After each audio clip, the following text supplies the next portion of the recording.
أعوذ بالله من الشيطان الرجيم بسم الله الرحمن الرحيم Assalamualaikum warahmatullahi wabarakatuh. Alhamdulillah wassalatu wassalamu ala rasulillah wa ala alihi wa ashabihi wa tabi'in wa man tabi'ahum bi ihsanin ila yaumiddin, amma ba'd.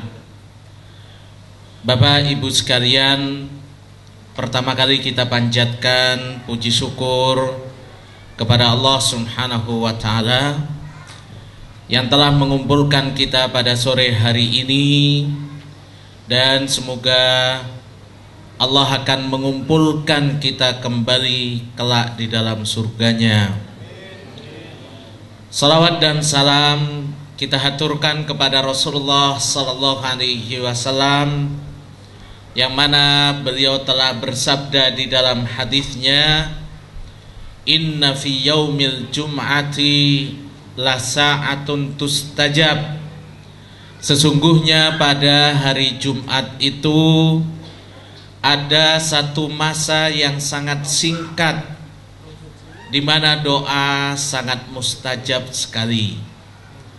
Para ulama ada yang mengatakan waktu yang singkat ini adalah antara dua khutbah imam. Ada yang mengatakan sejak imam naik ke atas mimbar sampai selesai khutbah. Ada yang mengatakan, dan ini yang paling kuat berdasarkan dalil-dalil yang ada, dipilih oleh para ulama diantaranya Ibnu Qayyim Al-Jauzi rahimahullah, bahwa waktu yang sangat mustajab di hari Jumat adalah antara sholat asar sampai terbenam matahari. Para ulama dulu banyak yang menjadikan waktu antara asar dan sholat maghrib di hari Jumat sebagai waktu untuk beribadah, baik untuk berzikir, baik untuk berdoa, baik untuk mengkaji ayat-ayat Allah Subhanahu wa ta'ala. Bahkan ada sebagian yang antara sholat asar dan maghrib dia tidak mau bertemu dengan siapapun, dia khusus bermunajat kepada Allah Subhanahu wa ta'ala. Semoga kajian kita pada sore hari ini akan termasuk ke dalam amalan-amalan yang kata Rasulullah, man syaghalathu dzikri an du'ai, barang siapa yang sibuk mengingat diriku dengan membaca Al-Quran, dengan zikir, dengan kajian, sehingga dia tidak sempat untuk meminta, a'taituhu khairu ma sa'al, maka aku akan berikan kepada dia semua apa yang dipanjatkan oleh orang yang membaca doa. Semoga Bapak Ibu sekalian, pertemuan kita akan termasuk dalam majelis zikir kepada Allah Subhanahu wa ta'ala. Bapak Ibu sekalian, tidak lupa kami ucapkan juga terima kasih sebanyak-banyaknya kepada beliau Bapak Amris yang begitu istiqomah setiap tanggal 20 Pak Haji ya. Setiap tanggal 10 dan 20, alhamdulillah hari ini pas hari Jumat, beliau selalu mengundang kita untuk mengkaji ayat-ayat Allah, hadis-hadis Rasulullah sallallahu alaihi wasallam. Rasulullah menyatakan ad-dalu 'alal khair ka ajri fa'ilihi, yang menunjukkan pada kebaikan maka dia akan mendapatkan pahala yang sama seperti orang yang melakukannya. Kalau kita Bapak Ibu lagi jalan, tiba-tiba ada orang tanya, di mana masjid saya ingin sholat. Kemudian kita tunjukkan, di sini ada masjid. Orang itu datang ke masjid, semua yang dia amalkan pahalanya akan sampai kepada kita. Subhanallah, janji Rasulullah sallallahu alaihi wasallam. Apalagi beliau memfasilitasi banyak sekali Bapak Ibu. Semoga akan menjadi amal jariah beliau, keluarga beliau, dan ayahanda dan ibunda beliau. Amin ya rabbal alamin. Kami ucapkan juga terima kasih kepada Ustadz Suhaidi, kemudian adik-adik santri-santri tahfidz anak usia dini yang tadi sudah tampil cukup alami Bapak Ibu, namanya anak-anak.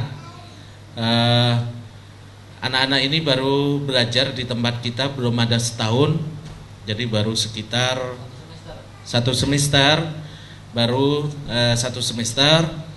dan ketika kita membuka kemarin awal tahfidz anak usia dini, ada sebagian yang memberikan saran apakah tidak akan menghilangkan waktu bermain mereka. Ini anak-anak kecil kok diminta untuk menghafal Al-Quran. Kami katakan Bapak Ibu sekalian, karena ini memang baru pertama, kami katakan kenapa mereka anak-anak kecil diajari untuk menghafal lagu, diajari untuk tahu musik, sementara kalau Al-Quran kok tidak boleh diajarkan. Kalau ada yang mengatakan bahwasannya musik dan lain-lainnya bisa memberikan ketenangan, kita justru berpikir, kalau kita lihat banyak orang yang terjerumus ke dalam narkoba itu justru para musisi, kecuali yang dirahmati oleh Allah Subhanahu wa taala. Berarti kan tidak ada ketenangan di mereka. Bahkan juga kalau dikatakan ketawa itu sehat, ketawa itu akan memberikan hiburan, ternyata kita dapatkan para pelawak malah banyak yang mencari ketenangan di dalam maaf narkoba. Maka berbekal ayat Allah Subhanahu wa taala, ala bidzikrillahi tatmainnul qulub. Sungguh dengan berzikir kepada Allah maka hati itu akan tenang. Kami bermodalkan kepada ayat ini dan kami yakin Allah itu tidak pernah berbohong di dalam janjinya. Maka berbekal ayat ini kami mulai dengan kurikulum yang kami letakkan sejak usia 3 tahun.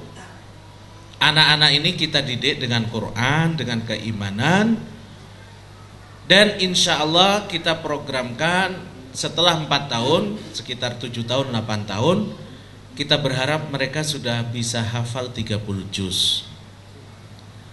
Nah, awalnya Bapak Ibu sekalian, kita juga khawatir jangan-jangan anak-anak kekurangan masa bermainnya. Nah, kita gabungkan anak-anak ini tidak kita paksa untuk baca Quran, ngafalkan dari Quran, tapi kita tuntun mereka dibacakan ayat-ayat Al-Quran, mereka diminta untuk menirukan. Bahkan kita persilahkan sambil main ayunan, sambil selorotan, sambil jumpalitan, yang penting lisannya bisa mengikuti. Mau salto, mau apa, terserah dia udah. Nah, ternyata Bapak Ibu sekalian, kami dapatkan kurikulum yang kami letakkan yang dikhawatirkan akan membunuh masa remaja mereka atau membebani mereka. Sampai saat ini justru santri-santri kecil tadi, mereka malah minta ke ustazahnya, kurikulumnya terlalu ringan ustazah. Kami udah hafal semua, pingin yang lain, mana yang lain? Jadi kalau ada yang mengatakan kurikulumnya terlalu berat, ini malah terlalu ringan bagi mereka. Jadi kita betul-betul mendapatkan janji Rasulullah SAW dan Allah Subhanahu wa taala, walaqad yassarnal Qur'ana lidzikri fahal min muddakir. Sungguh kami telah mudahkan Al-Qur'an itu untuk dihafal. Tinggal ada yang punya keinginan atau tidak. Nah, baik Bapak Ibu sekalian, kenapa kita pilih dari kecil? Ya. Karena kalau sudah seperti kita, maaf Bapak Ibu ya, udah 30, 40 tahun ke atas, 50 tahun ke atas, hari ini ngafal 5 ayat, besok 5 ayat, yang kemarin udah hilang. Nah, kalau anak-anak kecil ini, mereka kuat sekali. Begitu dihafal, sudah sulit untuk hilang. Kuat sekali hafalannya. Nah, kita mulai dari kecil, karena kita dapatkan dalam sejarah agama Islam tidak ada sekularisme di dalam Islam. Islam itu tidak pernah membedakan Al-Quran, IPA, fisika, ustadz atau insinyur atau dokter. Di dalam Islam itu tidak pernah dibeda-bedakan. Kita dapatkan para ulama besar terdahulu seperti Al-Imam At-Tabari. Beliau menulis tentang kitab sejarah yang sampai saat ini orang barat pun masih memakainya. Beliau mengarang sampai 35 jilid. Nggak ada yang nulis sejarah Indonesia itu 5 jilid aja, apalagi sampai 35 jilid. Beliau mengarang tarikh Islam sampai 35 jilid.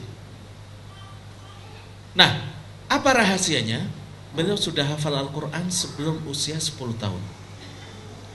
Kita dapatkan dalam ilmu kedokteran yang dipakai sampai sekarang, Ibnu Sina atau kalau di barat Avicenna, teori-teorinya masih dipakai. Ternyata beliau sudah hafal Al-Quran sebelum usia 10 tahun. Nah, jadi bukan satu yang mustahil ke depannya kita, bapak-bapak, ibu-ibu, punya anak, dia seorang insinyur tapi hafal Quran. Dia seorang pilot tapi hafal Quran. Coba dibayangkan Bapak Ibu sekalian, kalau seorang pilot tiba-tiba di depannya ada Gunung Salak misalkan, udah gak bisa menghindar nih, udah sangat dekat sekali. Karena hafal Quran, dia lalu mengatakan, walau anzalna hadzal qur'ana ala jabalin la ra'aitahu khashi'an mutasaddian min khasyatillah. Kalau Al-Qur'an ini diturunkan kepada gunung, maka dia akan tunduk dan hancur. Akhirnya pesawatnya selamat karena gunungnya mendengar ayat ini. Nah, ini kan luar biasa. Tapi kalau nggak hafal Al-Qur'an, di depannya gunung udah nggak bisa apa-apa. Nah, kita juga bahkan kami alami di Madinah, kalau kami ingin periksa ke seorang dokter, kemudian kami masuk, dokter itu belum ada pasien sebelumnya, sering kami dapatkan dokter itu sedang mengulangi hafalan Qur'annya. Bahkan ada kawan kami di Jogja, kertas untuk menuliskan resep itu malah penuh dengan tulisan ayat-ayat Quran. Jadi begitu nggak ada pasien, dia merojaah hafalan Quran sambil nulis ayat-ayat Al-Quran. Nah, ini bukan sesuatu yang mustahil. Artinya untuk hafal Al-Quran ke depannya tidak harus dia menghilangkan untuk mencari SMA terbaik. Dia tidak perlu menghilangkan kesempatan untuk masuk di SMP terbaik. Nah, kayak adik-adik kita tadi, itu tidak mondok Bapak Ibu. Mereka datang jam 8 sampai jam 12 ya. Jadi hanya sekitar 3 sampai 4 jam saja. 3 sampai 4 jam mereka belajar. Di luar itu sudah bisa belajar yang lain. Di luar itu bisa main-main, bisa mancing, bisa main sepeda. Ini kalau di puncak karena memang gak banyak mobil Bapak Ibu ya. Nah, Bapak Ibu sekalian, kami dapatkan ketika anak-anak kita dimulai dengan materi-materi yang bagus sejak kecil, bahkan tidur pun ngigonya ngigo Quran. Ini kan luar biasa. Dia mau masuk kamar mandi sudah tahu doanya, mau masuk rumah sudah tahu doanya, mau keluar rumah sudah tahu doanya. Bahkan ada di beberapa tempat Bapak Ibu yang kita bina, yang awalnya susah untuk saking nakalnya, susah untuk dididik, dihalusin. Begitu dia mulai belajar Al-Quran, dia berubah dengan otomatis. Ini kita melihat bagaimana kekuatan Al-Quran yang sangat-sangat luar biasa. Bapak Ibu bisa bayangkan, saudara-saudara kita yang di Gaza, mereka itu cuma berapa kilometer. Gaza kecil sekali, tidak ada pintu keluar dan masuk. Makan saja sulit, apalagi senjata. Diserang selama 1 bulan penuh oleh Israel, dan Israel itu tentara terbaik sedunia. Tapi kawan-kawan kita di Gaza, mereka tetap dalam keadaan sabar. Bahkan terakhir Israel yang minta damai. Apa salah satu rahasianya? Karena mereka mensyaratkan untuk bergabung di angkatan bersenjata mereka minimal harus hafal 15 juz. Ini kan enak kalau misalkan Pak Kapolres Cempaka Putih, Kapolsek Cempaka Putih hafal 15 juz. Tahlilan yasinan bareng misalnya. Nah, Bapak Ibu sekalian, ini tidak mustahil dan sudah dibuktikan. Beberapa bulan yang lalu kami sempat ke Saudi. Setiap tahun di Saudi itu ada lomba hafalan Quran untuk para angkatan bersenjata sedunia. Waktu itu Syekh bilang, tahun lalu ada utusan dari Indonesia. Kami sendiri bilang, gak mungkin Syekh, masuk tentara di Indonesia hafal Quran. Paling full juz amma lah paling ikutnya. Ternyata Bapak Ibu sekalian, gak lama kemudian tampil utusan tentara dari Indonesia ikut lomba hafalan Quran 5 juz, 10 juz, 15 juz, dan 30 juz. Ini luar biasa. Nah, setelah adanya taut, insya Allah nanti kedepannya akan lebih banyak lagi tentara-tentara yang hafal Al-Quran. Nah, Bapak Ibu sekalian, kita dapatkan bahwasannya anak-anak itu adalah amanah dari Allah Subhanahu wa ta'ala. Saya yakin Bapak Ibu sekalian, ketika kita menikah, begitu inginnya kita punya anak. Bahkan sudah lihat anak gede-gede pengen punya cucu. Hiasan seperti kata Allah, qurratu ain. Dia adalah permata hati kita. Betapa sering kita pulang dari kantor capek, bahkan kadang di kantor dimarah-marahi orang, konsumen. Begitu masuk ke rumah, awalnya kita lagi marah, melihat anak kita senyum ngajak salaman, semua rasa capek itu hilang semua. Mereka kata Allah, waj'alhu qurrata aini. Dan ya Allah, jadikan anak-anakku mereka adalah permata-permata hatiku. Bapak Ibu sekalian, para nabi pun dulu, mereka doa yang paling banyak diminta adalah doa agar dikaruniakan anak. Kita baru bisa merasakan betapa besarnya nikmat Allah memberikan anak kepada kita pada saat kita melihat saudara-saudara kita yang tidak atau belum dikaruniakan putra atau putri. Kayak hampa hidup kita ini Bapak Ibu sekalian. Bahkan contoh paling nyata, seringkali kalau kita disenggol orang atau disakiti orang atau dihina orang, kita masih bisa mengelus dada, sabar. Tapi kalau yang diganggu anak kita, wah, kita berani untuk mempertaruhkan nyawa kita. Ini menunjukkan betapa tingginya kedudukan seorang anak bagi orang tua. Kita dapatkan Nabi Zakaria, kemudian Nabi Yakub, Nabi Ibrahim alaihi salam. Beliau berdoa kepada Allah minta untuk diberikan putra dan anak-anak. Sampai beliau mengatakan, wasta'ala ra'su syaiba. Ya Allah, rambutku sudah mulai putih, istriku juga sudah dalam keadaan mandul, tapi aku tidak pernah putus asa untuk meminta anak kepadamu. Karuniakan kepadaku putra dan putri. Nabi Ibrahim alaihissalam, beliau menikah dengan istrinya Sariyah, dan ada di Palestina itu satu daerah namanya Khalil, ya, Hebron, kalau kita nyebutnya Hebron. Di situ rumah Nabi Ibrahim alaihissalam. Sekarang juga ada kuburan beliau dan kuburan istrinya di sampingnya. Saya sekitar setahun yang lalu sempat ke sana. Saya sempat sholat di Masjid Nabi Ibrahim alaihissalam. Kita bisa merasakan bagaimana perjuangan Nabi Ibrahim dulu. Beliau sudah usia 100 tahun belum punya putra, Bapak Ibu.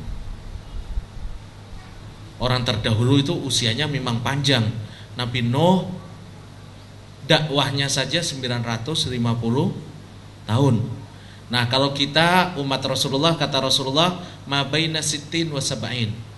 Mayoritas umur umat Islam, kata Rasulullah, antara 60 sampai 70 tahun. Jadi tinggal kita hitung sisa berapa nih usia kita, Bapak Ibu sekalian, ya. Dan yang perlu kita persiapkan adalah kedudukan kita di surga nanti. Tinggi dan rendahnya kedudukan kita di surga akan ditentukan oleh huruf terakhir yang kita baca dari Al-Quran. Tadi ada syekh di pondok cerita, ada seorang anak kecil-kecil sekitar 7 atau 8 tahun, dia sudah hafal Al-Quran 30 juz. Kemudian murojaah, baca 30 juz, disimakkan atau diperdengarkan ke syekhnya. Ketika sampai ke satu ayat, anak ini nggak bisa melanjutkan, susah sekali. Lalu anak tadi lari keluar masjid dalam keadaan nangis. Gurunya ingin menghibur anak ini. Dia udah hafal 30 juz, cuma pas dia perdengarkan lagi di satu ayat nggak bisa lanjut. Syekhnya, gurunya ingin menghibur, jangan terlalu bersedih lah. Usia-usia 8 tahun udah hafal 30 juz itu kan sudah luar biasa, hebat banget. Tapi kok masih nangis ketika nggak bisa melanjutkan. Gurunya datang menghibur.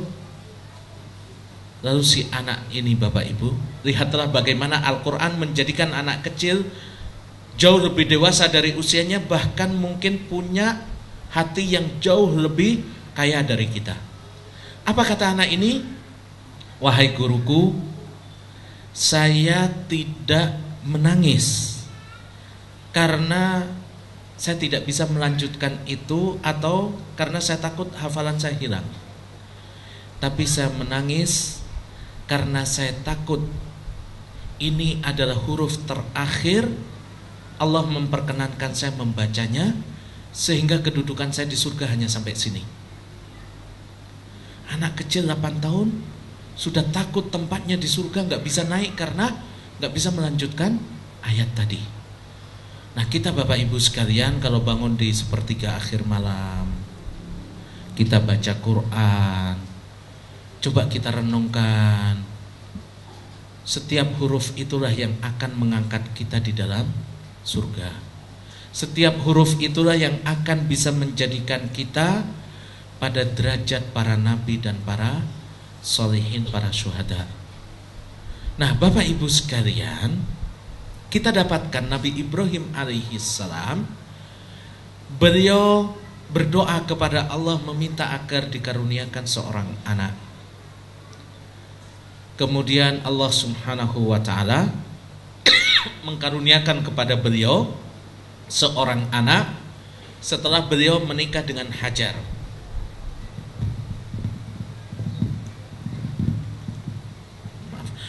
Baik, beliau Bapak Ibu sekalian dikaruniai anak setelah menikah dengan Hajar. Ketika menikah dengan Hajar, lahirlah seorang anak yang bernama Ismail alaihissalam. Setelah lahir anak, Coba dibayangkan Bapak Ibu, saya punya kakak sepupu itu baru punya putra usia 8, setelah menikah 18 tahun. Baru punya putra setelah menikah 18 tahun. Begitu lahir, dia senang sekali dengan dokter yang mengobati, yang membantu kelahiran anaknya. Pokoknya nama siapa saja yang diberikan dokter itu akan menjadi nama anaknya. Saking senangnya. Nabi Ibrahim ketika lahir Ismail, beliau ingin sekali untuk berkumpul dengan putranya ini. Bisa dibayangkan 100 tahun usia beliau ingin punya putra. Begitu lahir putra, apa yang diperintahkan oleh Allah? Suruh bawa istrinya dan putranya Ismail menuju ke, bukan ke Ancol Bapak Ibu ya. Nah, kalau di Ancol mainan enak. Ini Allah memintanya dibawa ke Mekah. Disifati di dalam Al-Quran bahwa di Mekah itu biwadin ghairi di zar'in. Mekah itu satu lembah yang tidak ada tanaman sama sekali, enggak ada air. Dan di Mekah juga tidak ada seorang pun.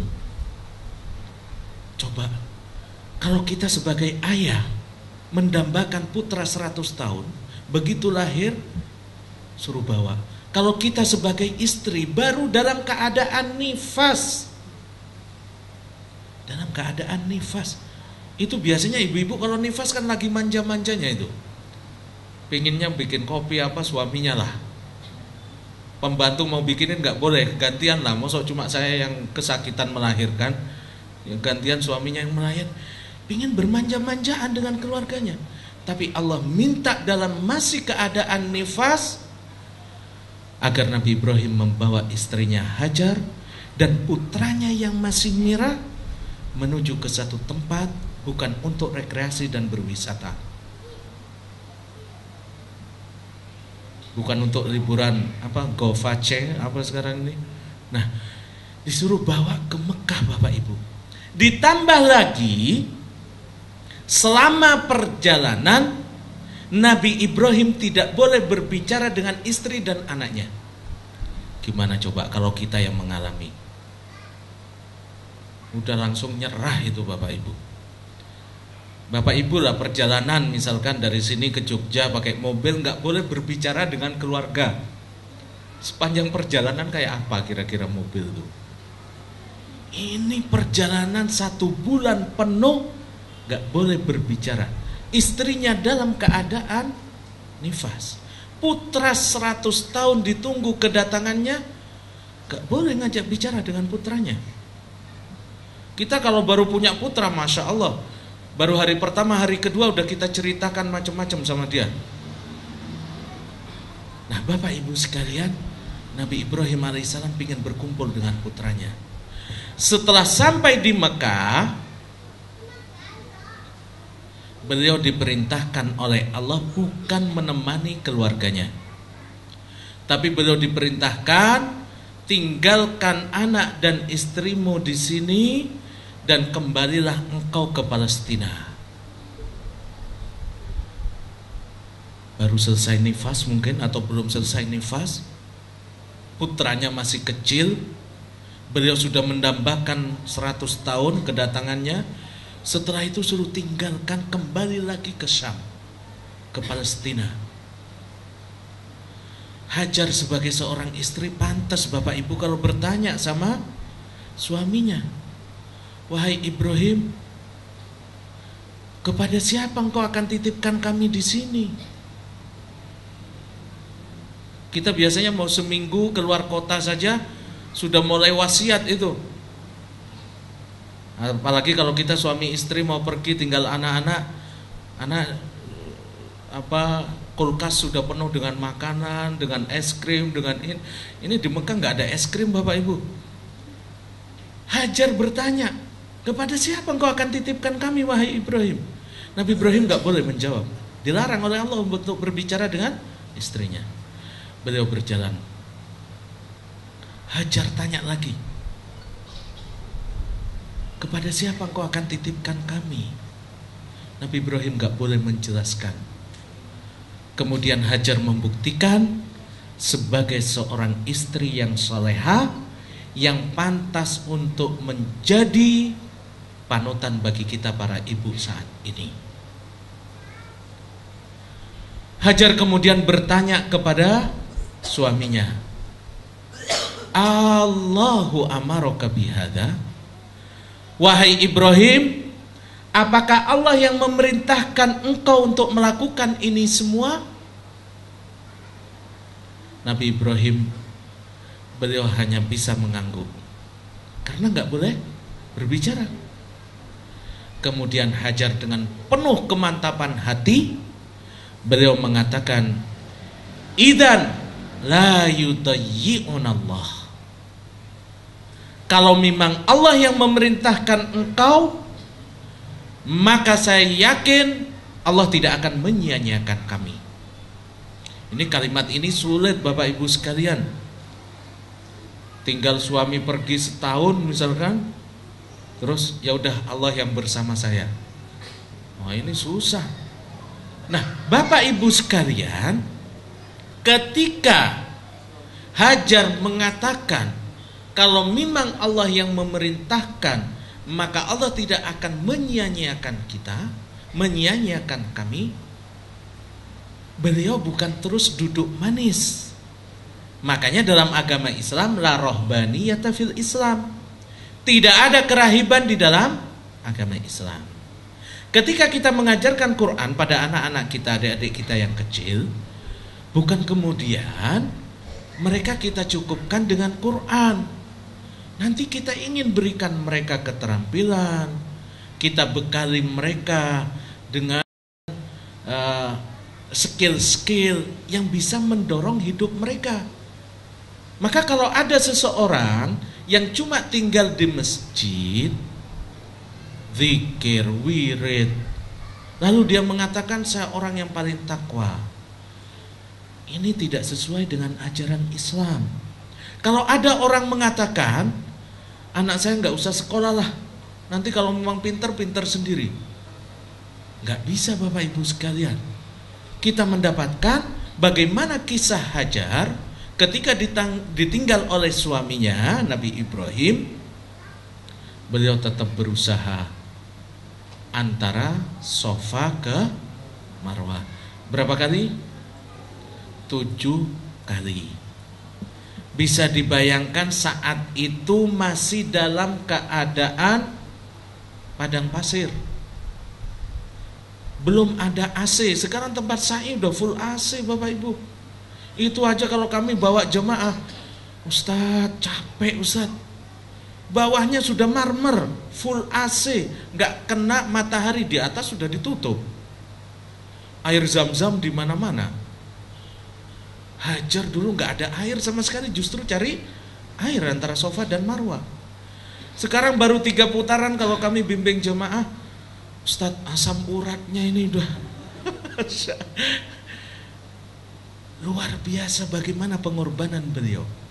Setelah mencari antara Bukit Safa dan Marwah, di mana beliau dapatkan air?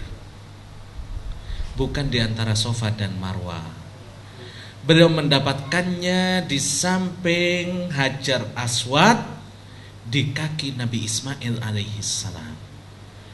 Ini Bapak Ibu sekalian, agar kita tidak mudah stres, terombang-ambing dalam kehidupan sehari-hari, dalam bisnis, kita hanya diwajibkan berusaha, setelah itu tawakal kepada Allah. Hajar sebagai contoh nyata, beliau sa'i antara Safa Marwah cari air, ternyata Allah beri rezekinya di kaki Nabi Ismail alaihissalam. Kadang kita usaha di satu tempat, gak untung-untung, tapi Allah menyiapkan di tempat yang lain. Ada kawan cerita di Banyuwangi itu Bapak Ibu, ada warung makan enak sekali, kayak kaki lima, dan bayarnya 10.000, boleh ngambil apa saja, prasmanan. Kalau di Jakarta 2 hari tutup nih Bapak Ibu ya.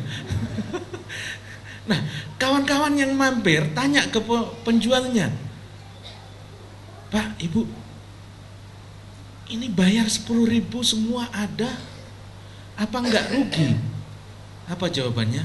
Kalau rugi saya udah tutup dari dulu Pak. Ya buktinya saya bisa lanjut terus.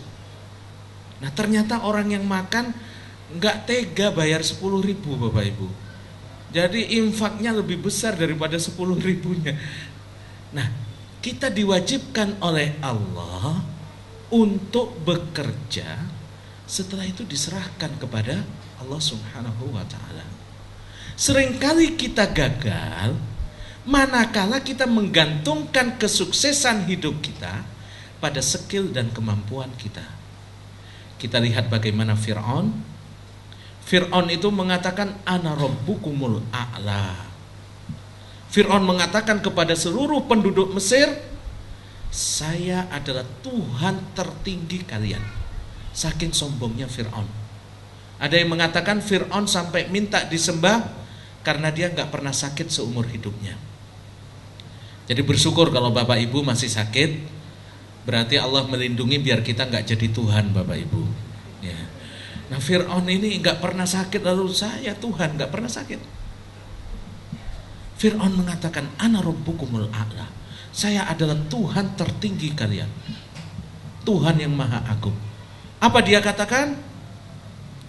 Jannatin tajri min tahti. Dia mengatakan sungai-sungai berjalan di bawah telapak kakiku. Karena dia menguasai Mesir dan di situ ada sungai Nil. Di Jazirah Arab nggak ada sungai, adanya di Mesir. Dia mengatakan semua ini adalah kerajaanku, aku adalah Tuhan. Dia menggantungkan kesuksesannya pada dirinya sendiri. Apa yang terjadi? Allah kemudian membinasakan Fir'aun. Di mana dibinasakannya? Di Laut Merah. Ketika mengejar Nabi Musa selamat setelah beliau memukulkan tongkatnya kepada Nabi Musa ke Laut Merah. Dan tongkat Nabi Musa ini luar biasa Bapak Ibu sekalian. Ketika Bani Israel butuh air, tongkatnya beliau pukulkan, keluar mata air sejumlah suku di Bani Israel, 12 keluar. Ketika beliau di depannya Laut Merah, di belakangnya Fir'aun, beliau pukulkan tongkatnya, Laut Merah pisah. Ini kalau sekarang ada tongkat Nabi Musa, gampang jadi presiden Bapak Ibu. KPK dan Polri misalkan tengkar, udah pukul aja tongkatnya terus, selesai. Rupiah melemah terus sampai 13.000, pukul tongkatnya selesai, turun jadi 6.000. BBM naik lagi, pukulkan lagi, turun lagi jadi 4.000 misalnya. Nah Bapak Ibu sekalian, Allah menenggelamkan Fir'aun di tempat di mana dia mentakaburkan dirinya. Dia mengatakan air adalah kekuasaanku, berjalan di bawah kakiku. Allah membinasakan di situ. Qarun, sekarang kan kalau harta banyak itu dinamakan harta karun. Asal muasalnya kepada Qarun, salah seorang raja dulu yang sangat kaya raya, hatta inna mafatihahu, sampai untuk membawa kunci penyimpanan hartanya, orang yang paling gede pada waktu itu nggak bisa bawa, baru kuncinya Bapak Ibu. Waktu itu ya belum ada kartu magnet seperti sekarang ya. Nah, dia untuk mengangkat kunci penyimpanan hartanya, orang yang paling kuat aja nggak bisa bawa. Tapi apa? Ketika ditanya dari mana kekuasaanmu ini, dari mana hartamu ini, dia mengatakan dari diriku dan kepandaianku. Kemudian Allah menenggelamkan Qarun dan semua harta benda yang dia miliki. Nah, kita jangan seperti Fir'aun, kita jangan seperti Qarun, kita contoh Hajar alaihissalam. Beliau berusaha tapi menyerahkan semuanya kepada Allah Subhanahu wa ta'ala. Termasuk Bapak Ibu, kalau kita sudah mantap, udah anak saya belajar Quran sehari 1 jam atau 3 jam, kita nggak perlu takut. Nanti gimana lesnya, gimana ininya. 3 jam dari 24 jam Bapak Ibu sekalian, itu sedikit. Kita langsung mengatakan seperti Hajar, idzan la yudayyi'unallah. Kalau ini memang perintah Allah, Allah nggak akan menyia-nyiakan kita. Dan terbukti kemudian Nabi Ibrahim, semua nabi setelah beliau pasti keturunan Nabi Ibrahim alaihissalam, karena memang ujiannya luar biasa. Nah Bapak Ibu, bertahun-tahun Hajar dan Ismail berada di Mekah. Setelah mulai besar, Nabi Ibrahim dipanggil lagi oleh Allah Subhanahu wa ta'ala untuk menjenguk putranya dan istrinya. Setelah sampai ke Mekah, beliau tentu sudah senang Bapak Ibu sekalian mau ketemu dengan putranya. Putranya sudah tumbuh menjadi anak-anak yang sudah mulai besar. Tapi apa yang terjadi? Setelah sampai di Mekah, beliau bukan kemudian ngajak putranya renang bareng, atau ice skating bareng, atau naik apa bareng. Beliau dapatkan perintah berikutnya, Allah meminta beliau untuk menyembelih putranya. Coba bagaimana serah dirinya Nabi Ibrahim kepada Allah. 100 tahun gak dikaruniai anak, punya anak, pingin main bersamanya, suruh bawa ke Mekah, lalu ditinggal. Setelah mulai besar, beliau mau mengunjungi, sudah ketemu, malah disuruh sembelih. Nabi Ibrahim alaihissalam, beliau menyangka jangan-jangan ini hanya mimpi dari setan. Hari pertama beliau biarkan, hari kedua ada perintah lagi yang sama, hari ketiga juga seperti itu. Akhirnya apa? Beliau sampaikan kepada putranya, wahai anakku, Allah memintaku untuk menyembelihmu. Kita bisa bayangkan anak kecil, ayahnya mengatakan saya akan menyembelihmu. Apa kata Nabi Ismail? Wahai ayahku, ya abatif alma tu'mar. Wahai ayahku, lakukanlah apa yang diperintahkan oleh Allah Subhanahu wa ta'ala.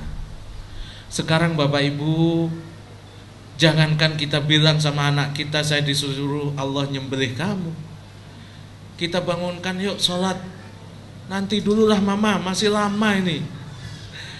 Ini susahnya luar biasa Bapak Ibu sekalian. Lalu yang terjadi kemudian apa? Nabi Ibrahim alaihissalam mengambil pisau, beliau meletakkan kepala putranya Ismail ke atas paha beliau. Ketika beliau akan mengayunkan pisau itu, Nabi Ibrahim nutup mata dan gak tega. Wong kita ini mau nyembelih, maaf, nyembelih ayam aja kadang gak tega Bapak Ibu ya, apalagi anak kita sendiri. Nabi Ibrahim gak tega. Ismail mengatakan, dan kita berharap punya anak seperti Ismail ini Bapak Ibu, yang bisa menguatkan kita untuk melaksanakan perintah-perintah Allah Subhanahu wa ta'ala. Apa kata Ismail? Wahai ayahku, telungkupkan aku agar engkau tidak melihat wajahku. Makanya ini biasanya bapak-bapak atau ibu-ibu yang punya anak dipondokkan, kalau sudah mau ninggalkan anaknya di pondok, mau pulang, itu biasanya nunduk dan gak tega lihat wajahnya. Nah, Nabi Ismail mengatakan, wahai ayahku, telungkupkan wajahku agar engkau tidak melihat wajahku. Ketika beliau akan menyembelih, Allah mengutus malaikat untuk menggantinya dengan seekor domba yang sangat besar. Inilah mimpi seorang nabi. Kalau kita jangan coba-coba Bapak Ibu. Di Jogja, Kulon Progo dulu ada seorang dukun menyembelih anaknya. Ketika dipanggil oleh polisi, dia mengatakan, saya mendapatkan perintah dari Allah melalui mimpi saya. Nah ini kalau ada manusia sekarang mau nyembelih anaknya, ya nggak ada yang bawa domba ke dia. Nah, Nabi Ibrahim seorang nabi. Nah Bapak Ibu sekalian, kita dapatkan bagaimana Nabi Ibrahim untuk punya anak, perjuangannya sampai luar biasa sekali. Nah, putra ini adalah amanah bagi kita. Para nabi mengajarkan kepada kita, jangan cuma meminta kepada Allah untuk memberikan keturunan atau putra dan putri. Para nabi mengatakan doanya kepada Allah Subhanahu wa taala, min ladunka dzurriyyatan thayyibah. Rabbi habli min ladunka dzurriyyatan thayyibah. Ya Allah, karuniakan kepadaku dari sisimu. Apa cukup dengan keturunan? Tidak. Para nabi mengatakan dzurriyyatan thayyibah. Karuniakan kepadaku ya Allah keturunan yang soleh dan soleha. Jangan lupa Bapak Ibu, di belakangnya itu kita kasih soleh dan soleha. Kita tidak ada masalah Bapak Ibu mengatakan, ya Allah, jadikan anak saya pintar matematika, jadikan anak saya pintar IPA, fisika, keterima di kedokteran misalkan, macam-macam. Ini boleh, tapi ini baru separuh. Kalau di dalam surat Al-Baqarah, wa minan nasi may yaqul, dan di antara manusia ada yang mengatakan di dalam doanya, Rabbana hablana, Rabbana atina fid dunya. Dia kalau berdoa, ini golongan pertama Bapak Ibu, ada manusia golongan pertama kalau berdoa kepada Allah, Rabbana atina fid dunya. Cukup sampai sini dia cuma. Dia mengatakan, ya Allah, berikan kami dunia. Dia enggak minta dunia yang baik. Dia apalagi sampai minta akhirat. Apa kata Allah? Dia di akhirat nanti tidak akan dapat bagian. Jadi dapatnya cuma di dunia. Ngapain kita punya bagian di dunia? 60-70 tahun kita nikmati, belum lagi di akhirat, baru di kuburan udah ribuan tahun gak dapat apa-apa. Maka Allah melanjutkan, wa minan nasi may yaqulu Rabbana atina fid dunya hasanah. Kita minta dunia pun minta dunia yang baik. Kenapa? Banyak kejadian Bapak Ibu, ketika anaknya menikah, dia sudah sukses, kemudian dia lupa sama orang tuanya. Ada kisah nyata Bapak Ibu, seorang anak sudah menikah dengan istrinya sekitar 10 tahun, belum pernah sekalipun mengunjungi ayah dan ibunya.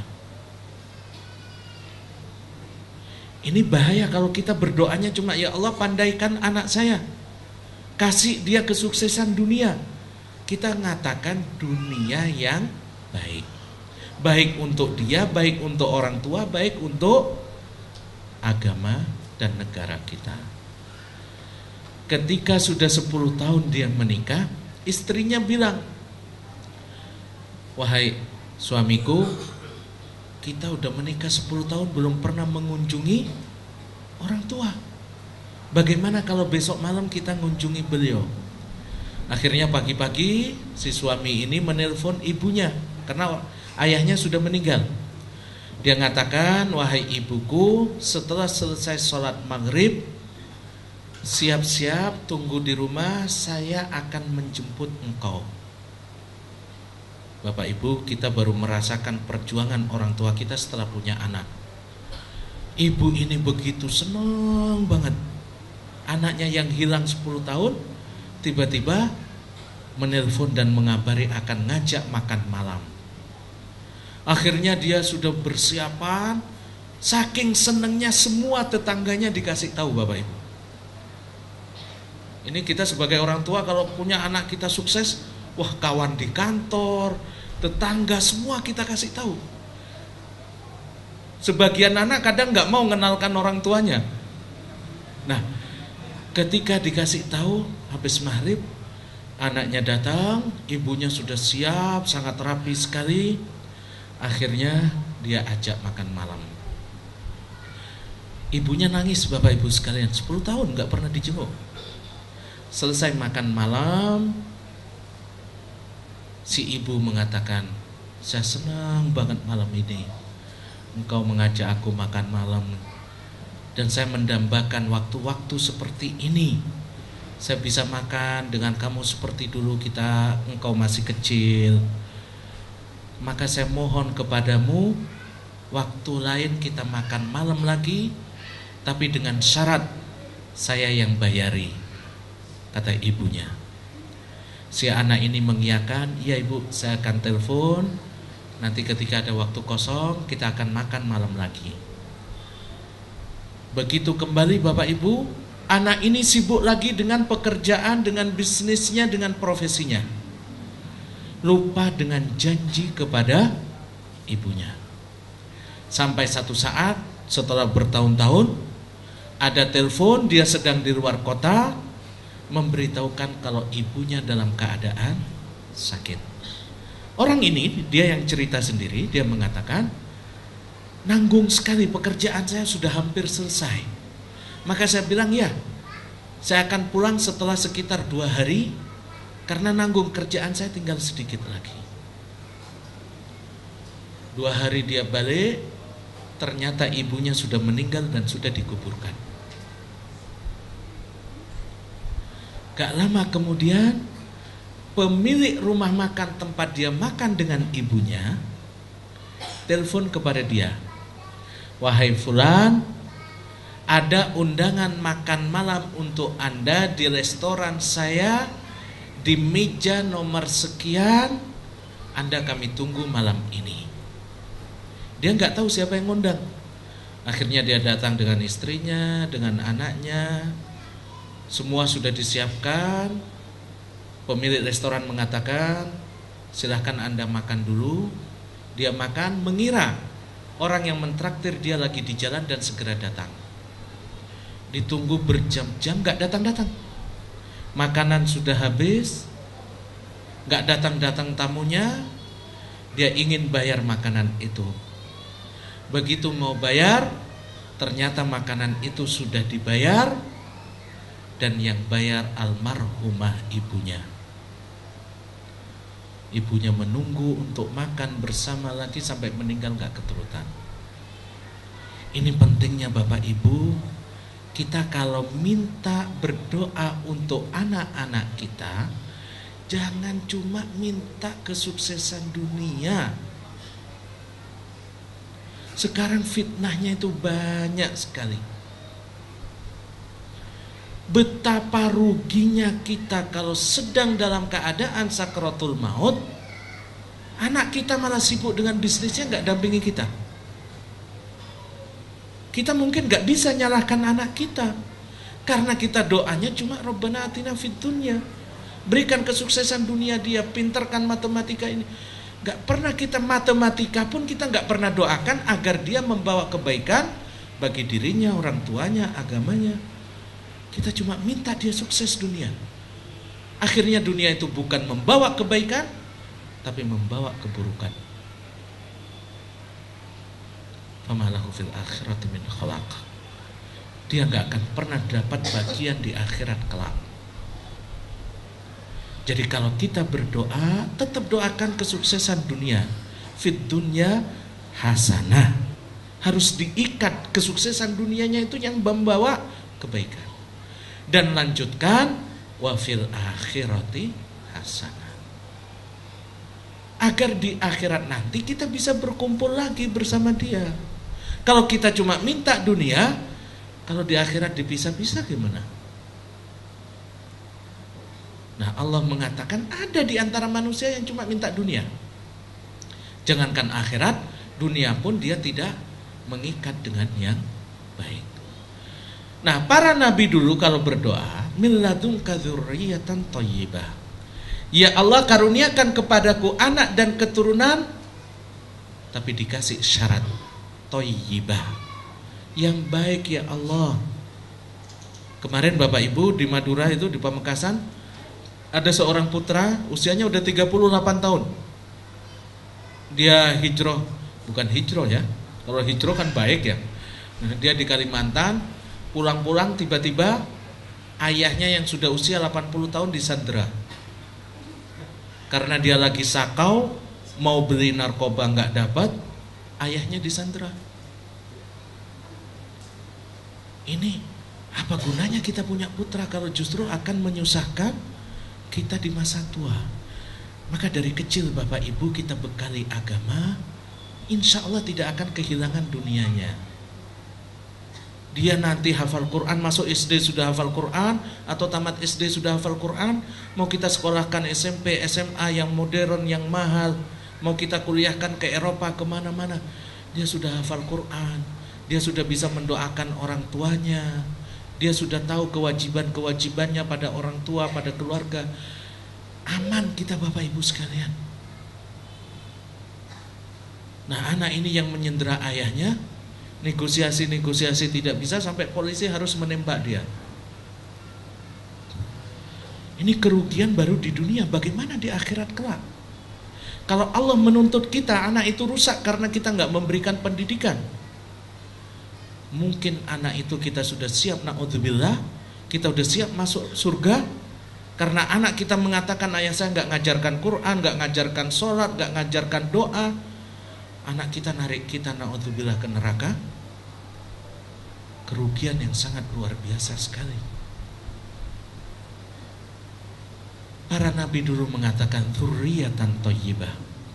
Ya Allah, berikanlah keturunan kepadaku yang baik, baik di dunia, baik di akhirat. Islam juga nggak mengajarkan kita cuma menyiapkan akhirat dan tidak menyiapkan dunia. Makanya dilarang kita Bapak Ibu sekalian berwasiat melebihi sepertiga dari harta warisan kita. Kalau ada orang tua wasiat semua harta saya untuk diwakafkan, ahli waris cuma berkewajiban mengeluarkan sepertiga. 2/3 dibagi kepada ahli warisnya. Dzurriyyatan thayyibah. Maka Allah juga mengatakan wal yakhshal ladzina law taraku min khalfihim dzurriyyatan dhi'afan. Hendaknya mereka takut yang meninggalkan anak-anaknya, dia meninggal, anak-anaknya ditinggalkan dalam keadaan lemah. Lemah di sini macam-macam. Lemah ekonomi sehingga jadi peminta-minta, nggak boleh. Nggak boleh kita kemudian semua saya wakafkan. Anak kita nggak punya apa-apa. Dilarang dalam Islam. Lemah, bisa lemah fisik, sakit-sakitan, kita diminta untuk memperkuat fisik anak-anak kita. Lemah, bisa lemah keimanan, dan ini yang sangat bahaya sekali. Kalau kita tinggalkan mereka dalam keadaan lemah keimanan, nanti sangat berbahaya sekali. Walaupun dia sukses, punya harta yang banyak, nanti bisa menjerumuskan kita semua ke dalam api neraka. Maka para nabi mengatakan dzurriyyatan thayyibah. Ya Allah, karuniakan kepada kami anak-anak yang baik. Kita berharap Bapak Ibu sekalian dan berdoa kepada Allah dikaruniakan putra-putri yang mereka sukses dunianya, tapi juga akan menjadi pendamping-pendamping kita di saat kita dalam keadaan tua. Bapak Ibu sekalian, kita berdoa kepada Allah agar menjadikan putra-putri kita anak-anak yang soleh dan soleha, yang mau merawat kita di masa tua kita ketika dalam keadaan sakit, ketika tidak bisa jalan dia ngantar kita dengan kursi roda ke masjid, ketika kita nggak bisa baca Quran dia membacakan Quran. Kemarin Bapak Ibu sekalian, ada salah seorang kawan kami. Beliau meninggal ya, Rojion. Beliau orang sangat sukses di dunianya, termasuk komisaris di Krakatau Steel. Tapi beliau alhamdulillah punya putri-putri yang soleha Bapak Ibu, pada hafal Quran. Jadi beliau keluar masuk rumah sakit dalam keadaan sakit, yang jadi hiburannya anaknya sudah pernah baca Al-Quran, hafalan Quran 30 juz dalam sehari. Jadi pada saat orang tuanya ini sakit, putrinya yang bacakan Quran terus. Beliau sampai mengatakan, Ustadz, kalau saya disuruh milih anak saya dengan emas sebesar gunung, saya nggak akan tukarkan anak saya. Lihat Bapak Ibu betapa bangganya orang tua ini di akhir hidupnya. Dan kita doakan semoga husnul khotimah, didampingi oleh putri-putri, putra-putra yang sangat berbakti kepada dia. Kita berharap Bapak Ibu sekalian, Allah memberikan kepada kita, mengaruniakan kepada kita putra-putri yang saat kita berjuang dalam sakaratul maut, ketika nafas mulai meninggalkan kaki kita, mulai meninggalkan perut kita, dada kita, sudah sampai di kerongkongan, alangkah sedapnya kalau kita punya putri putra yang membisikkan kalimat la ilaha illallah. Ketika kita dalam keadaan sakit memperjuangkan diri kita husnul khotimah atau su'ul khotimah, anak kita yang selalu membacakan, bacalah la ilaha illallah, kalimat tauhid, kunci untuk masuk ke dalam surga. Ini yang kita inginkan, anak-anak yang di akhir hidup dia membantu kita untuk husnul khotimah.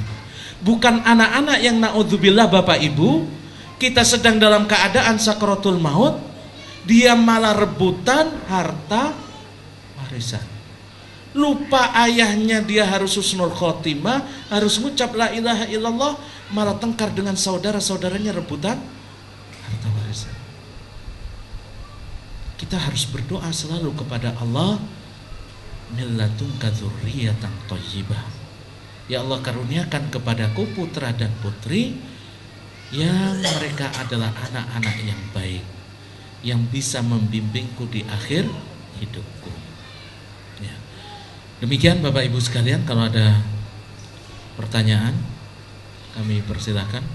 Baik, terima kasih Bapak Ustadz Didi Karyanto LC yang telah memberikan gambaran untuk anak-anak kita, putra-putri kita menjadi yang saleh dan salihah. Ataupun dengan keinginan kita, Allahumma rzuq abna'ana al-Qur'an waj'alhum min ahlih. Mudah-mudahan anak-anak kita orang yang dikaruniai oleh Allah untuk suka gemar dengan Al-Quran dan menjadikan Al-Quran selalu panutan untuk anak-anak kita. Dan untuk para jamaah dipersilakan, masih ada waktu kurang lebih 15 menit ke depan. Yang ingin bertanya dipersilakan, dari bapak ataupun ibu dipersilakan. Ada yang mau bertanya? Gini Ustadz, mau bertanya, menurut Ustadz waktu-waktu apa saja yang paling baik untuk menambah hafalan maupun murojaah hafalan? Ustadz, itu saja, mohon masukannya. Ya. Terima kasih. Bapak Ibu sekalian, kapan yang terbaik bagi kita untuk menambah hafalan atau murojaah hafalan? Pengalaman kami dulu ketika menghafal Al-Quran, yang paling baik itu adalah sebelum subuh, ketika kita masih sangat fresh sekali. Itu waktu yang sangat baik sekali. Dan biasanya Bapak Ibu sekalian, kalau sudah agak siang, jam 11 ke atas atau habis duhur, itu biasanya sudah sangat sulit untuk masuk ya. Kecuali kalau kita milih satu tempat yang sepi, kita bisa baca dengan suara yang keras. Kalau kami dulu biasanya ke sawah-sawah, yang ngafal di sawah. Nah, itu bisa membantu kita. Tapi ini juga kembali kepada masing-masing individu ya. Kembali kepada masing-masing individu. Karena ada sebagian anak yang dia nggak bisa ngafal kalau sepi. Dia ngafalnya harus dalam keadaan rame. Saya punya kawan ketika kuliah di Pakistan dulu, dia kalau belajar untuk ujian nggak bisa belajar sendirian di kamar. Jadi dia cari di mana ada orang lagi ngobrol atau lagi nonton TV, suara TV-nya keras, dia baru bisa belajar di samping TV itu. Nah, ini macam-macam orang. Nah, kita dapatkan ya, kalau di dalam Al-Quran kan kita diminta untuk warattilil Qur'ana tartila. Ini kan berkenaan dengan masalah sholat malam, fatahajjad bihi ya. Kemudian di sepertiga akhir malam dianjurkan untuk membaca Al-Quran. Nah, itulah waktu yang terbaik seperti yang ada di dalam Al-Quran ya. Demikian. Ustadz, saya pernah, ini mungkin berkaitan dengan konsep parentingnya. Saya pernah membaca sebuah hadis, mohon dibetulkan kalau salah, bahwa ada sahabat Rasulullah yang bilang, kami belajar iman dulu, baru kemudian Al-Quran, dan bertambahlah keimanan kami. Kalau melihat itu kan berarti artinya ketauhidan dulu, baru hafalan Quran. Padahal kan tadi kalau cerita Ustadz, 8 tahun sudah hafal, luar biasa. Saya yakin ini pasti nggak bertolak belakang, cuma mau saya minta penjelasannya gitu Ustadz. Itu saja sih, terima kasih. Baik, terima kasih. Pada pertemuan yang lalu kami sempat singgung masalah ini, Bapak Ibu ya. Al-imanu awalan qoblal Quran. Keimanan dulu sebelum Al-Quran. Jadi Bapak Ibu sekalian, kita jangan berpandangan bahwasanya antara keimanan dengan Al-Quran itu sesuatu yang tidak bisa dipelajari secara berbarengan. Karena keimanan sendiri bersumber dari Al-Quran. Kita dapatkan di dalam Al-Quran bagaimana nasihat Luqman kepada putranya, la tusyrik billah. Ini inti daripada keimanan, tidak menyekutukan Allah dengan sesuatu pun. Kemudian di antara konsep-konsep keimanan itu adalah kita mencintai Allah, mencintai Rasulnya, melebihi kecintaannya kepada selain keduanya. Maka lagu-lagu yang kita ajarkan pun kepada putra-putri kita itu selalu ada landasan-landasan keimanan.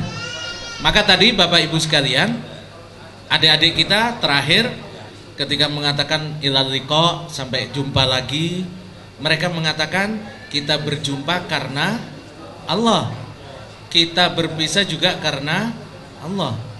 Nah, ini salah satu inti dari keimanan, mencintai sesuatu karena Allah Subhanahu wa ta'ala. Berbeda dengan anak-anak muda sekarang Bapak Ibu sekalian. Kemarin ketika apa istilahnya hari, ya itulah pokoknya ya, mereka cintanya karena hawa nafsu, bukan karena Allah Subhanahu wa ta'ala. Bahkan ada sebagian yang membungkus cinta karena hawa nafsu dengan seakan-akan bungkus agama. Contoh Bapak Ibu sekalian, belum suami istri sudah janjian, ayo nanti saya jemput pengajian ke tempatnya Ustadz ini atau ke masjid ini. Akhirnya boncengan, padahal bukan mahram, bukan suami istri, bukan kakak adik. Nah, ini sudah bukan karena Allah Subhanahu wa ta'ala. Nah, kita dari usia kecil kayak tadi, kita sudah tanamkan nilai-nilai keimanan dan juga nilai-nilai Al-Quran. Makanya tadi Bapak Ibu sekalian, adik-adik kita, termasuk di antara keimanan adalah bagaimana kita mengikuti sunnah dan kebiasaan Rasulullah SAW. Sekarang coba bayangkan Bapak Ibu sekalian, secara umum anak-anak di luar usia 3 tahun atau 4 tahun, berapa persen mereka yang kalau masuk ke dalam kamar mandi mendahulukan kaki kiri dan baca doa kayak tadi? 10% udah bagus sekali Bapak Ibu sekalian. Sekarang kami dapat dari para wali murid, ketika mau ngantar putranya yang masih 3 tahun mau masuk kamar mandi, ketika akan digeret, dia nggak mau. Ternyata yang di depan kaki kanannya. Dia nggak mau masuk kamar mandi karena yang di depan kaki kanan. Dia pingin yang masuk duluan kaki kiri. Ini kan keimanan yang luar biasa. Dia masuk kamar mandi aja, dia pingin sesuai dengan tuntunan Rasulullah Sallallahu Alaihi Wasallam. Nah, kita tanamkan nilai-nilai tauhid, kemudian nilai-nilai keimanan, tapi bukan berarti kemudian nanti Qur'annya nunggu kalau sudah usianya 12 tahun atau 13 tahun. Enggak. kita dapatkan dalam sebuah hadis ada seorang sahabat pada usia 8 tahun sudah diminta jadi imam, mengimami para sahabat Rasulullah yang senior-senior. Kenapa? Sahabat ini mengatakan, karena pada waktu itu saya sudah hafal Al-Quran. Sekarang Bapak Ibu, kalau Bapak Ibu punya anak usia 4 tahun atau 5 tahun, sudah hafal, nggak usah banyak-banyak lah, 2 juz, 5 juz. Kayak tadi adik Atika membaca surat Tabarok. Tampil di depan umum itu tidak mudah loh Bapak Ibu. Tampil depan umum jadi imam, hafalan itu harus 200%. Kenapa? Karena kalau kita sudah maju ke mihrab, mau sholat, pegang mic, yang 100% hafalannya ini udah hilang. Apalagi kalau di belakang ustadz-ustadz atau yang hafal-hafal Quran, mau baca aja udah ragu, bener apa salah ya? Bener. Kayak orang naik sepeda di di sawah, tengah-tengah sawah, jatuh nggak, akhirnya jatuh betulan. Nah, itu membutuhkan hafalan yang 200%, nggak hanya 100%. Nah, kalau Bapak Ibu punya putra usia 4 tahun, 5 tahun, hafal 5 juz saja atau 2 juz, sholat malam diimami oleh putra Bapak Ibu yang usia 5 tahun. Anak kita salah pun kita nggak bisa memperbaiki Bapak Ibu. Nah, kita ingin agar mereka timbul anak-anak yang baru-baru, yang mereka punya keimanan tapi juga punya nilai-nilai Qur'ani yang luar biasa. Ya. Dan insya Allah ini tidak bertentangan. Makanya insya Allah nanti kita ajarkan keimanan selain Al-Quran. Dan bahkan tadi Bapak Ibu sekalian, anak-anak akan baca tilka ayatul kitabil hakim. Itu yang dipegang cuma tulisan tilka ayatul kitabil hakim, tapi mengejanya bahwa ini lam komariah, hamzahnya 2 harokat, tidak ada tulisannya di situ. Mereka sudah bisa mengeja. Jadi tidak hanya bisa baca Quran, tapi dzalika, ini berapa harokat? Dia mengatakan harokatan, matobi'i harokatan. Ini 2 harokat. Hukum bacaannya adalah matobi'i. Ya, karena ini matobi'i maka dibaca 2 harokat. Ini hamzah wasal. Hamzah wasal itu tasqutu waslan nabda'u bihi a. Kalau hamzatu wasal itu di awal kalimat, tidak ada sebelumnya, maka dia dibaca fathah.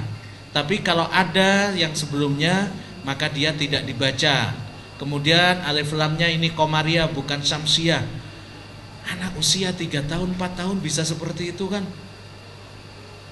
Ya luar biasa Bapak Ibu sekalian. Kita ingin Indonesia ini bisa berbicara tidak hanya di Asia Tenggara, tapi juga bisa di seluruh dunia. Dan anak Indonesia punya kapasitas itu. Sekarang lomba-lomba sains, olimpiade sains, yang SD, SMP itu rata-rata Indonesia semua. Kenapa kita Quran tidak bisa menang? Ya. Jadi insya Allah Bapak Ibu sekalian, dengan penuh kesabaran kita bisa merapatkan barisan kita, saling bahu membahu, akan muncul nanti anak-anak yang menjadi generasi-generasi Qurani yang baik. Ini terima kasih banyak Pak Haji Amris, beliau ada keinginan untuk buka tahfidz anak usia dini di daerah Cempaka Putih ini. Dan insya Allah pahalanya Bapak Ibu sekalian, Rasulullah mengatakan, barang siapa yang punya sumbangsi dalam pengajaran Quran, pahalanya akan tetap mengalir kepada dia matuliyatil Quran. Selama Al-Quran dibaca di muka bumi ini, pahalanya akan mengalir kepada dia. Walaupun kita sudah meninggal di kuburan 1000 tahun, 2000 tahun, selama Quran masih dibaca, kalau kita pernah mengajarkan Quran, Bapak Ibu mengantar putra putri Ibu untuk belajar, apalagi kayak beliau Pak Haji Amris, jazakallahu khairan katsiran, menyiapkan tempat, menyiapkan ini, pahalanya sampai nanti Al-Quran gak dibaca, baru gak dapat pahala. Tapi selama dibaca, Quran itu akan selalu sampai kepada kita pahalanya. Ini kelebihan Al-Quran yang tidak ada di tempat lain. Termasuk pada pesantren-pesantren umum, misalkan Nahu, Sorof, gak ada. Al-Quran satu-satunya kitab yang setiap huruf mendatangkan 10 kebaikan, 10 pahala. Hadis saja gak ada. Ini hidayah dari Allah Subhanahu wa ta'ala bagi kita, bisa sering berkumpul karena Quran, kita ikut menyebarkan Al-Quran. Nah ini insya Allah Bapak Ibu sekalian, tujuan kita hanya satu, kita ingin menjadi ahlul Quran, ahlullah wa khassatuh. Kita ingin menjadi keluarga Al-Quran, yang kata Rasulullah, keluarga Al-Quran, orang yang ahli Al-Quran, mereka adalah keluarga Allah Subhanahu wa ta'ala. Gak mungkin Allah akan menjadikan keluarga kecuali mereka yang disayangi oleh Allah Subhanahu wa ta'ala. Semoga kita termasuk dalam orang-orang yang dipilih oleh Allah Subhanahu wa ta'ala untuk menjadi keluarga-keluarganya. Amin ya Allah. Tutup doa. Waktu dua yang memisahkan kita, dipersilakan untuk berdoa. Baik Bapak Ibu sekalian, kita berdoa kepada Allah Subhanahu wa ta'ala dengan tahmid terlebih dahulu dan kemudian salawat. Alhamdulillahi hamdan yuafi ni'amahu wa yukafi mazidah, kama yanbaghi li jalali wajhikal karimi wa azimi sultanik. Allahumma salli ala Muhammad ibn Abdullah wa ala alihi wa ashabihi wa tabi'in wa man tabi'ahum bi ihsanin ila yaumiddin. Allahumma ighfir lil mu'minina wal mu'minat wal muslimina wal muslimat al ahya'i minhum wal amwat, innaka sami'un qaribun mujibud da'awat. Ya Allah, ya Tuhan kami merasa telah banyak melakukan dosa dan kemaksiatan.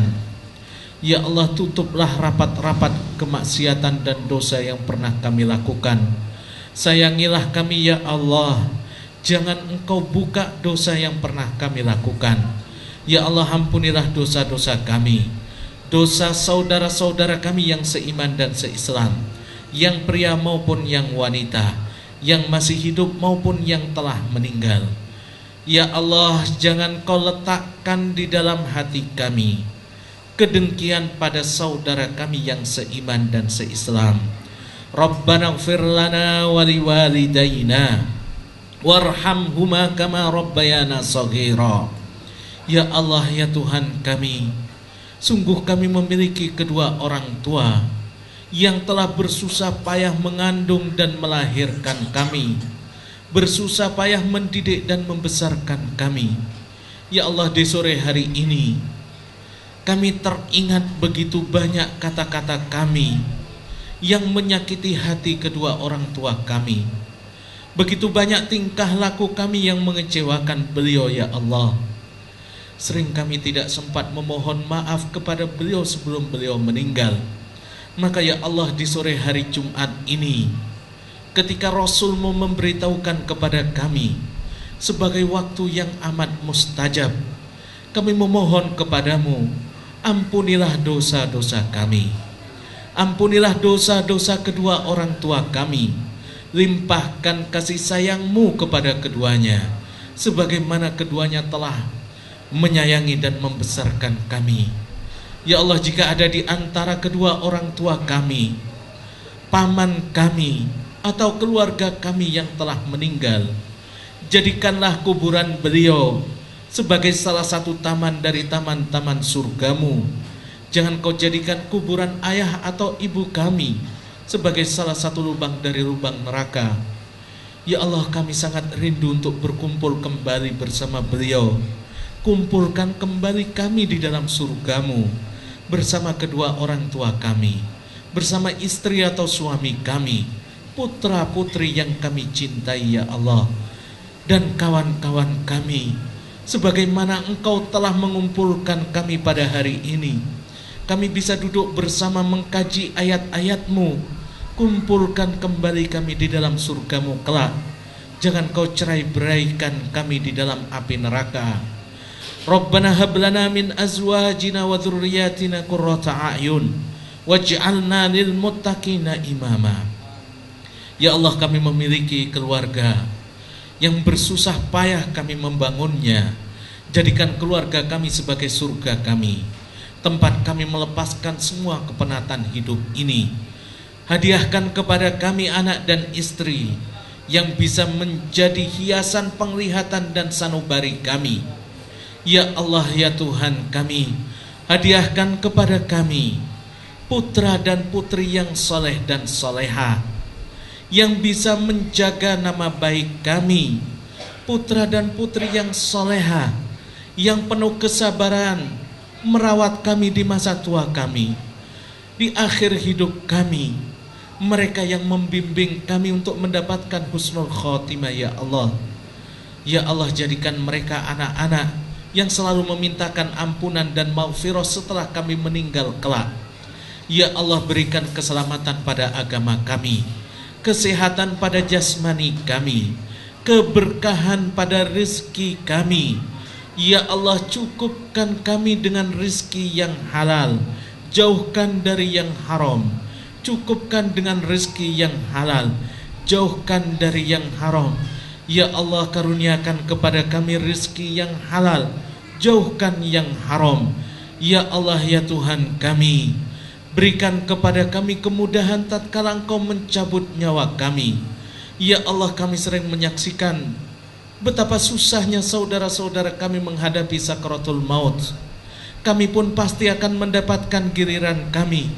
Ya Allah, mudahkan kami tatkala kami menghadapi sakaratul maut. Mudahkan kami tatkala Engkau mencabut nyawa kami. Bukakan pintu taubat-Mu sebelum Kau mencabut nyawa kami. Dan ya Allah, ya Tuhan kami, kumpulkan kembali kami di dalam surga-Mu kelak. Allahumma ja'alil Qur'ana rabi'a qulubina wa nura sudurina wa jalaa'a ahzanina wa dhahaba humumina. Ya Allah, jadikanlah Al-Quran sebagai hiasan bagi sanubari kami, cahaya bagi dada dan hati kami.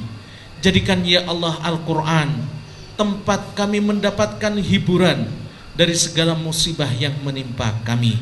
Ya Allah, jadikan kami orang-orang yang ahlul Quran, orang-orang yang ahli dan keluarga Al-Quran, yang mereka merupakan keluarga-Mu. Ya Allah, berkahilah kawan-kawan yang berjuang di dalam menyebarkan agama-Mu dan kitab suci-Mu ini. Berkahilah saudara kami, ayahanda kami Bapak Haji Amris, beliau yang telah ikut bersusah payah menyebarkan Al-Quran. Ya Allah, berkahilah beliau dan kami semua dalam usaha-usaha kami. Berkahilah keluarga kami, jadikan semua amal soleh kami ikhlas hanya karena ingin mendapatkan ridha-Mu. Jadikanlah perjuangan kami ikhlas karena ingin mendapatkan ridha-Mu. Rabbana atina fid dunya hasanah wa fil akhirati hasanah wa qina adzabannar. Subhana rabbika rabbil izzati amma yasifun wa salamun alal mursalin walhamdulillahi rabbil alamin. Terima kasih atas segala perhatian. Mohon maaf atas segala kekurangan. Assalamualaikum warahmatullahi wabarakatuh. Waalaikumsalam warahmatullahi wabarakatuh. Jazakumullah khairan katsiran.